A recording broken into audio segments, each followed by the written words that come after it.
Cuando leía el padre Damián el Evangelio, yo me preguntaba esto: levanten la mano los que alguna vez hicieron alguna travesura. No dije que digan, levanten la mano.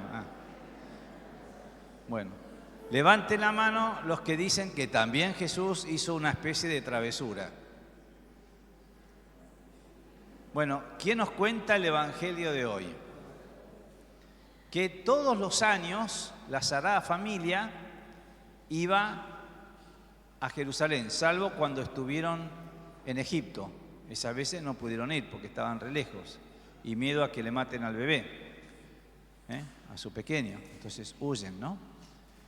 Pero seguramente iban todos los años. Como no sé, yo desde que estaba en cuarto año del colegio iba caminando a Luján y así conocí la diócesis de Morón. En realidad conocí la calle Rivadavia, no conocí la diócesis, pero bueno.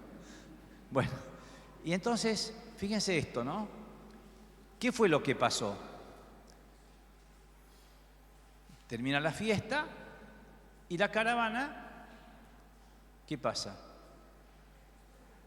Vuelve a Nazaret.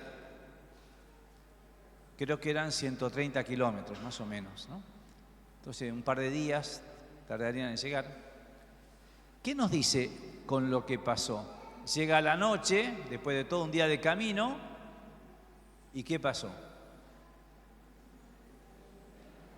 Están buscando a Jesús. Che, ¿no lo vieron a Jesús? No lo vieron. No, ¿en serio que no lo vieron? No. ¿Y ustedes, che, no lo vieron a Jesús? No. Y ya no le empezó a gustar la cosa, ¿no? No había celular. Entonces no lo pueden llamar. Y San José y la Virgen se miran, ¿qué hacemos? Y volvamos, no está. ¿Recorriste todo? Sí, fui hasta la punta de la caravana, lo cual habla de algo muy lindo, después del susto, ¿no? Pero que esa familia estaba muy integrada. Entonces, no es que fueron unos padres descuidados, no. Estaban tan integrados con la comunidad de Nazaret, estaban tan integrados. Qué lindo cuando una familia se integra y no se aísla.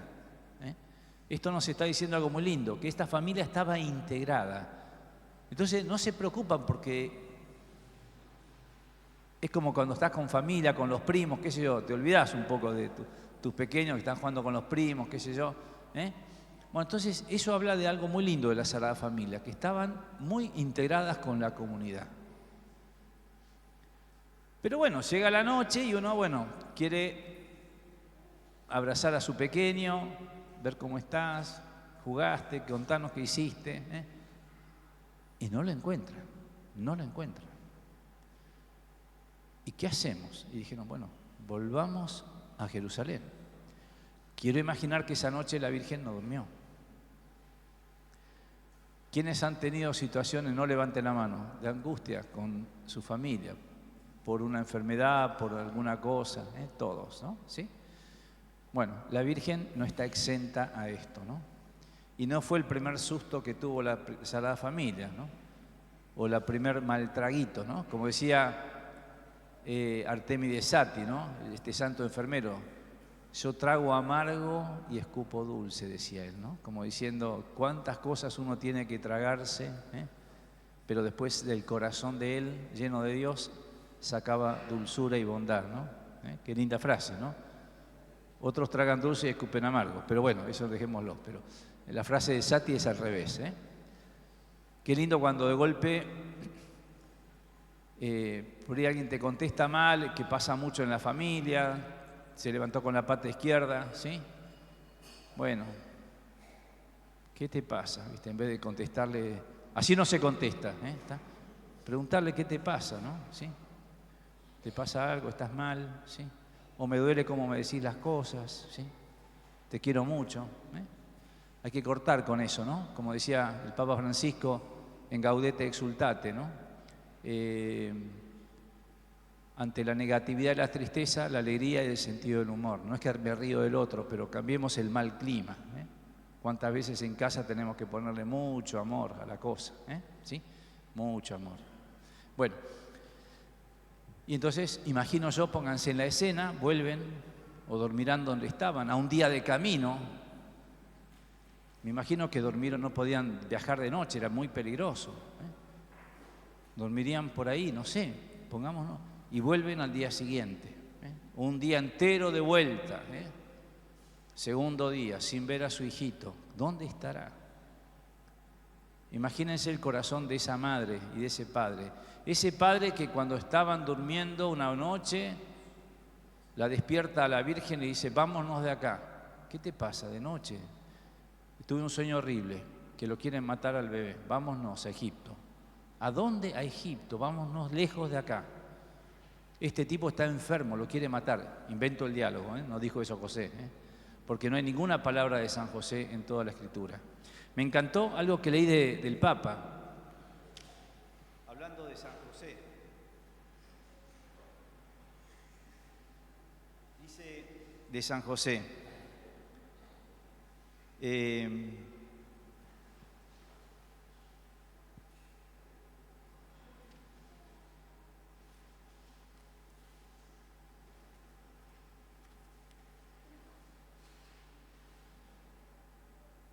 hablando de San José, es hermoso porque dice que él no aparece ni una palabra suya en toda la Escritura. Simplemente dice, San José no impactaba, tampoco poseía carismas particulares, ni aparecía importante a la vista de los demás. No era famoso, tampoco se hacía notar. Los evangelios no recogen ni una sola palabra suya y sin embargo, con su vida ordinaria realizó algo extraordinario a los ojos de Dios. Miren cómo lo presenta Francisco a San José. Les repito, a veces yo no llamo la atención, no soy ningún influencer o lo que sea. Miren cómo lo presenta. San José no era una figura extraordinaria. San José no impactaba, tampoco poseía carismas particulares, ni aparecía importante a la vista de los demás. No era famoso, tampoco se hacía notar. Los evangelios no recogen ni una sola palabra suya. Sin embargo, está re bueno esto, ¿no? Porque alguno que tenga un poquito de baja autoestima o de que qué sé yo, bueno, miren San José. Estaba bien plantado, no necesitaba vivir para los demás. Bueno, y ellos vuelven al día siguiente, me imagino dormirían ahí donde pudieron, y vuelven al día siguiente, segundo día, no lo encuentran. Y al tercer día, ¿por qué al tercer día? Estamos hablando, ¿a qué fiesta habían ido? A la Pascua. ¿Por qué la Virgen guarda estas cosas en su corazón? Porque después de 3 días tienen la gracia de encontrar a su Hijo. Después 3 días que Jesús muere, tiene la gracia de reencontrarse con su Hijo resucitado. Lucas está jugando con esto. Entonces, después de 3 días, lo encuentran. ¿Qué estaba haciendo el changuito? Estaba hablando con los doctores, haciéndoles preguntas. ¿Por qué a los 12 años? Y no a los 11.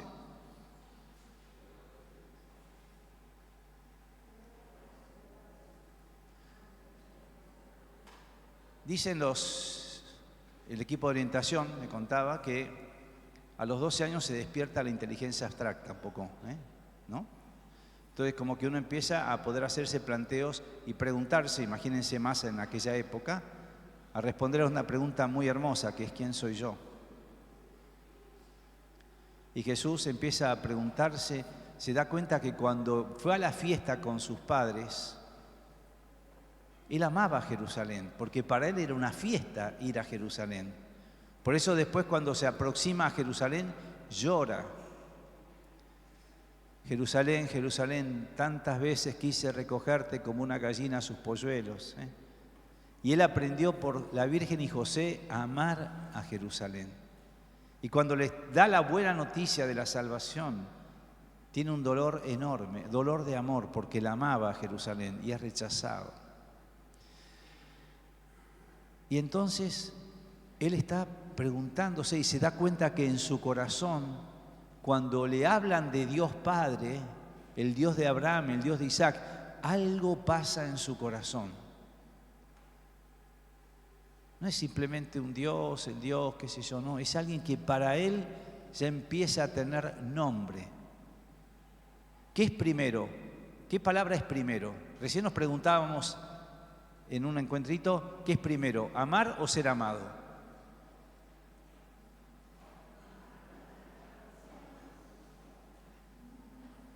¿Qué es primero? ¿Amar o ser amado?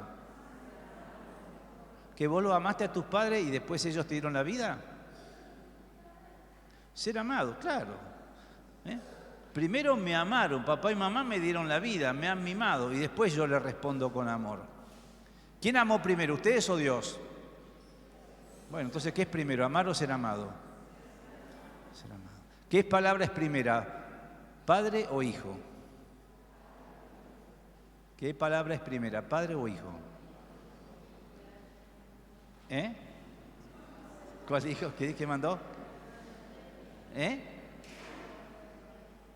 Por orden alfabético. ¿Qué es primero por orden alfabético? Dice, no, está bueno. Pensamiento colateral uso. Bueno, ¿qué es primero, padre o hijo? ¿Qué es primero, amar o ser amado? ¿Qué es primero, padre o hijo? Es Dios Padre que te reconoce como hijo y vos le respondés. Si Jesús nos enseña el Padre Nuestro, es porque Él se supo amado por su Padre. Por eso cuando le empiezan a hablar de Dios, Él empieza a descubrir que ese Dios de Abraham, Dios de Isaac y Dios de Jacob, ¿quién es? Su Padre. Y cuando Jesús entra a sentir un gozo enorme, cuando empieza a descubrir que ese Dios es su Padre. Y después el Padre confirma esto que Él descubre a los 12 años, cuando en el bautismo o en la transfiguración Dios le dice, tú eres mi Hijo amado. Y es tan grande el gozo de Jesús, que se va al desierto, el Espíritu, el amor del Padre, que Él le tiene al Padre, y el Espíritu Santo lo lleva al desierto a estar a solas con su Padre. ¿Y quién se pone loco y se brota cuando Jesús es feliz? El mal espíritu, el demonio, y por eso lo quiere tentar, porque es un infeliz y no se banca cuando alguien es feliz. Y Jesús es feliz porque descubrió, el Padre lo confirma en su filiación divina. Y entonces cuando Él descubre quién es, descubre su misión. Por eso el demonio le dice, te ofrezco todos los reinos, pero no seas feliz ni hagas feliz a los demás. Y Jesús le dice, no, ni le contesta, porque con el demonio no se habla. Con la tentación no se dialoga. Bueno, fíjense estas cosas de niño, lo que significan para Jesús en el resto de su vida. Y la Virgen está al lado. Y acá me meto en algo muy hermoso. Y la Virgen guarda esto en el corazón porque no entiende. Por eso ella guarda en el corazón. Ella, la Virgen, sabía que San José no era su papá. Eso cuando vayamos al cielo le voy a preguntar, ¿vos le dijiste a Jesús que José no era su padre? Yo creo que no. Por eso ella se sorprende de que su hijo se dé cuenta solo.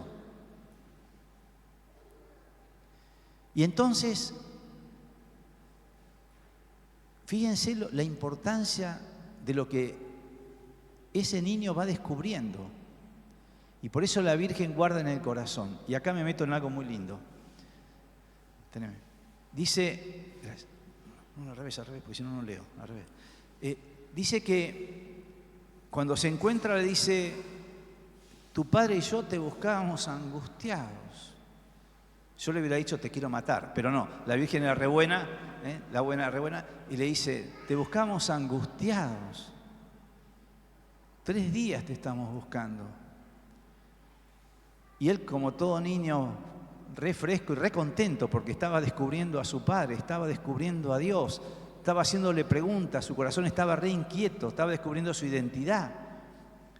Que ese Dios de quien papá y mamá me enseñaron a rezarle, ese es mi Padre. Entonces, imagínense la alegría de Jesús. Estaba re feliz, la Virgen lo quería matar, pero no. Entonces le dice, debo ocuparme de las cosas de mi Padre, estoy buscando a mi Padre, estoy descubriendo que Dios es mi Padre. Ustedes me enseñaron a rezar. Y ese Dios no es solo el Dios de Abraham, el Dios de Isaac, es mi Padre. Y acá hay algo muy lindo, ¿no?, que nos dice el Papa Francisco, ¿no?, que dice que, yo me imagino que la Virgen le dijo, tu padre y tu madre te buscábamos angustiados. Y él con una frescura de niño le dice, yo debo ocuparme, estoy buscando a mi Padre, estoy ocupándome de las cosas de mi Padre. Y ahí, yo me imagino, esto no lo dice el texto, cuando vayamos al cielo le vamos a preguntar, dice que José, vení vos. Yo me imagino esto, porque ¿qué dice el Papa? José, yo me imagino que agarra a su hijito y lo abraza, ¿no? Lo abraza, no le dice nada, porque José no habla. Y pero fíjense esto es muy fuerte, muy hermoso, porque dice el Papa Francisco que infiero que Jesús aprendió de José la parábola del hijo pródigo.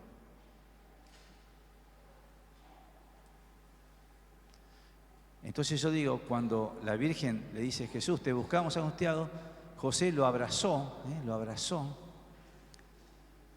y dice que ahí empieza a gestarse a los 12 años, no lo dice Francisco, pero dice que aprendió de José la parábola del hijo pródigo. En ese abrazo que José le hace a ese niño, empieza a descubrir a Dios como Padre. Del cielo y San José, sacramento, signo, figura de Dios Padre del cielo, que lo abraza y demuestra que te amo con toda mi alma. Y ahí empieza en el corazón de Jesús a gestarse la parábola del hijo pródigo, en ese padre que su hijo se va y cuando vuelve, ¿qué hace el padre? Lo abraza.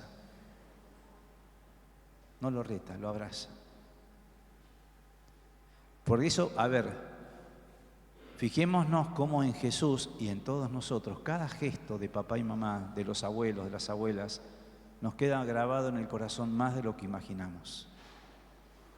Por eso la terrible importancia de la familia para nosotros, de la Sagrada Familia para Jesús, porque ahí aprendió grandes cosas. Cuando Jesús, esto ya lo compartí acá la vez pasada, cuando Jesús tiene que explicar algo tremendo, maravilloso, increíble, que es el reino de los cielos, Dios en nuestra vida.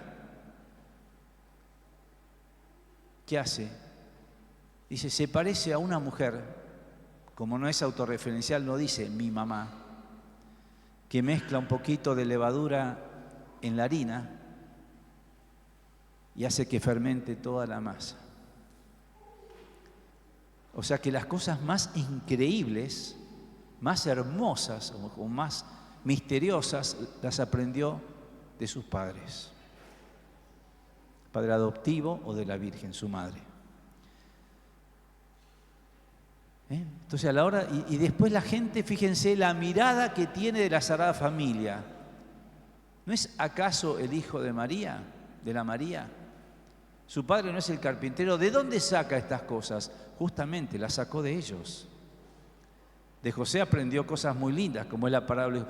De la Virgen aprendió a expresarnos cómo es el reino de los cielos, como una mujer. Entonces fíjense que lo que el mundo a veces desprecia, como a la Virgen y a José, porque eran gente humilde, trabajadora, sencilla, pobre, ofrecen un par de palomas, la ofrenda de los pobres. Sin embargo, para Jesús fueron sus grandes maestros. Qué lindo limpiar nuestra mirada, porque a veces miramos también desde categorías muy mundanas, incluso a nuestra propia familia. En cambio, Jesús con qué amor miraba a sus padres y con qué amor aprendió seguramente de José a trabajar. Dejo ahí. Nos dice el Papa Francisco en Patris Corde, en esta cartita hermosa que escribió, se las recomiendo, porque es para rezarla y rezarla y rezarla, porque es de tanta hondura, que yo se las recomiendo, Patris Corde. Dice que la Virgen, citando a Lumen Gentium 58, que la Virgen a lo largo de su vida hizo una peregrinación en la fe. Nosotros, nuestra diócesis está marcada por la peregrinación, por el pueblo peregrino que va a Luján. Entonces la Virgen no tuvo una fe estática. Ella no entendía todo y lo guardaba en el corazón para que desde la mirada de Dios, desde la fe, poder entender lo que ella no entendía. Qué hermoso que nosotros también tengamos, como la Virgen, no tengamos la soberbia de entenderlo todo, no podemos entender, incluso el misterio de nuestra propia vida, y ser como la Virgen, que guardaba en el corazón. Por eso nos decía Lumen Gentium y también San José, que a lo largo de su vida ellos fueron haciendo una peregrinación en la fe. Qué hermoso sería que también la Sagrada Familia nos ayude a nosotros a no tener una fe instalada, sino una fe que vaya caminando, que nos vaya haciendo caminar, una fe que vaya creciendo, una fe que vaya siendo comunidad, como ellos eran, integrada a su pueblo, y no una fe aislada, de élites, de separada, sino una fe integrada. Y que también nosotros nos ayude la Sagrada Familia a hacer esta peregrinación en la fe que todos tenemos que hacer. Nadie está instalado en la fe tiene que crecer para llegar cada día más cerca del Señor. Que la Sagrada Familia tome bajo cuidado nuestras vidas, nuestras familias, nuestra comunidad, para que sigamos aprendiendo como el niño Jesús aprendió de ellos. Amén. Gracias.